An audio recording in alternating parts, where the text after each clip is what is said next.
মানুষ কতটা নিষ্ঠুর অমানবিক হলে নিজের তিনটে ছোট্ট সন্তানকে অচেনা রাস্তায় ফেলে রেখে চলে যায় নিজেদের বাবা মা। ঘটনাটি ঝাড়খণ্ডের গোড্ডা জেলার ঘটনা। এই তিনটে শিশুর মধ্যে একজন নবজাতক কন্যা সন্তান ও দুজন ছোট্ট ছেলে ছিল।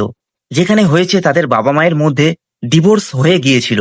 ডিভোর্সের পর কেউই সন্তানদের দায়িত্ব নিতে চাননি, আর সেই কারণেই শিশুদের এমন অসহায় অবস্থায় ফেলে রেখে চলে যায়।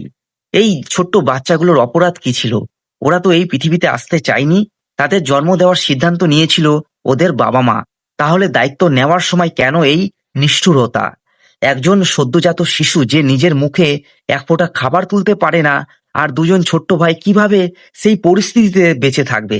একবারও কি তাদের বাবা মায়ের বিবেকে বাঁধেনি? ওখানকার মানুষ এই নিষ্পাপ শিশুদের দেখতে পেয়ে প্রশাসনকে খবর দেয়।